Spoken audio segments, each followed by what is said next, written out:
Another really important thing is cultivating the community around the child. So a lot of that has to do with hand-picking who is going to have access to the child, who is going to be around the child, who will the child be observing. That is like absolutely majorly important.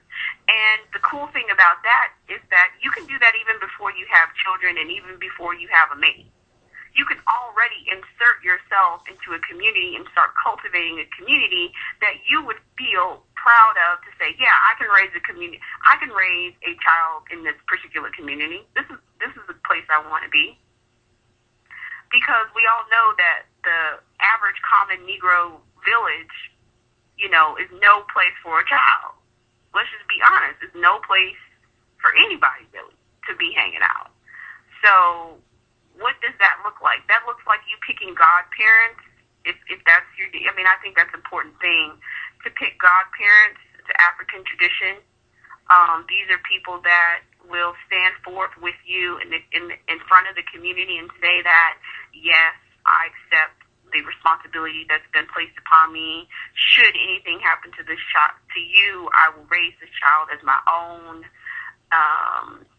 I will be an example to them and love them for their entire life. And that's a huge commitment for the godparent to make, to the godchild and to the family. But it's something really important. We don't want as I don't know if I should say conscious or enlightened, but as sane Africans, we do not want our children going to the default, which may be our parents, should something happen to us. And I hope everyone's following me. And that's a very important point that you made, just because our last scheduled show, which was 2 weeks ago, we had an emergency broadcast last week, but our last show, we dealt with child sexual abuse. And everybody on that show basically was violated by some family member because their parents were not careful who was around their children and who was socializing with their children. So I think that is very, very important on many levels. It could be just an improper influence, or it could be something a lot worse. Yes, sister, and I hate I missed that call, so I hope I can find that download somewhere, because I would like to listen to that show. Oh, yes, ma'am, I'll get it to you. Thank you, sister. Yes, thank ma'am. you. But yes, that's very important. We have to handpick. So if you talk to a child, they don't necessarily have to know that everything is controlled. They might say, oh my God, everybody that I meet, like Mama so-and-so and Baba so-and-so and Imam so-and-so and Pastor so-and-so, they're all great. And like my friends are all like, but they don't know that you've been strategically putting people in their path that you want them to run into. So it doesn't matter where they go or how they do it. They're still going to get reinforcement from like what you want them to do, what you want them to say. Like Baba so-and-so may not say it the way you say it, but you know that the message that he's going to give the child is something that you would say. So he may think that he's getting advice from Baba so-and-so because he doesn't want to talk to his mom about it because mom wouldn't understand. But you and Baba so-and-so are in close communication, so you know that the child is still getting the message that you want them to get. Family, we really have to reconcile what that means, and we really have to start kind of stepping away from it, like just because people are in our family doesn't mean that they need long periods of access to our children. That doesn't mean that they need unsupervised interaction with our children. Because they come home with all kinds of mess. They come home with all kinds of materialism and foolishness and playing video games and wanting all Nikes and individualistic and all these types of things. And, a lot of times they'll get it from their little cousins. They'll get it from Auntie so-and-so that they were, hanging out with. So the community aspect is so important because we will need each other in order to raise the type of children that we need. So that means homeschool co-ops and daycare co-ops and having peers in our children's age group that are like-minded. That is so important. Do you know that children are influenced by their peers more so than their parents? Yes, so a child may talk to their parents, and their parents have a certain accent from wherever, let's say they're from Jamaica or something, but it's really the child gets the accent more so from their friends, from their peer groups, and they mimic the behavior of their peer groups. So if you are trying to raise an African-centered child, a child that has knowledge of self, a child that is sane, healthy, and whole, and you send them to play with common Negroes, what do you think will come home to you at night but a common Negro that will undermine everything that you do and say and try to go forth? They will undermine it because, you know, so-and-so has an Xbox. Why can't I have an Xbox? Why do you want me to play chess? So maybe, you know, your kid doesn't need to be necessarily playing with the kid with the Xbox if you don't want them sitting in front of the Xbox all day.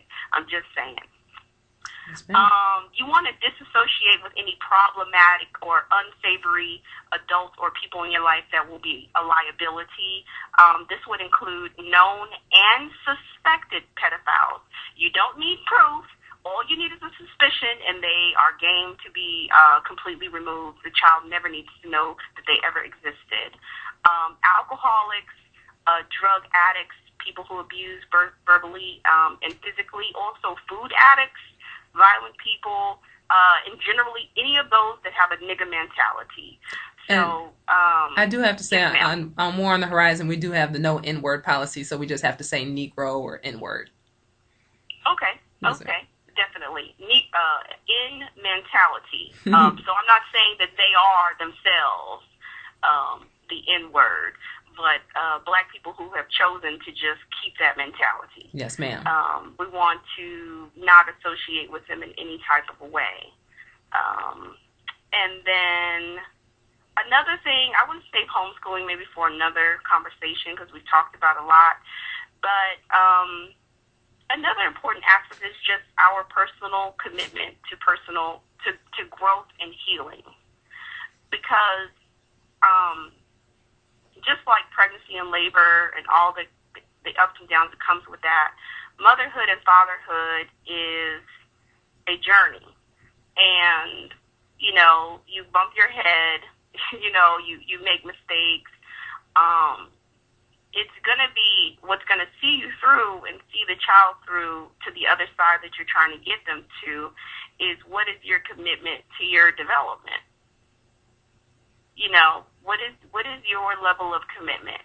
Because no matter if you have a strong commitment to self-development, to improving, to learning, to growing, to ascending, achieving greater than you had yesterday, no matter what happens, no matter what comes your way, you'll be on the right track. You know, you can get sidetracked from any one snafu or the other, or, you know, we don't have time or room for depression or self-loathing or any of those types of things.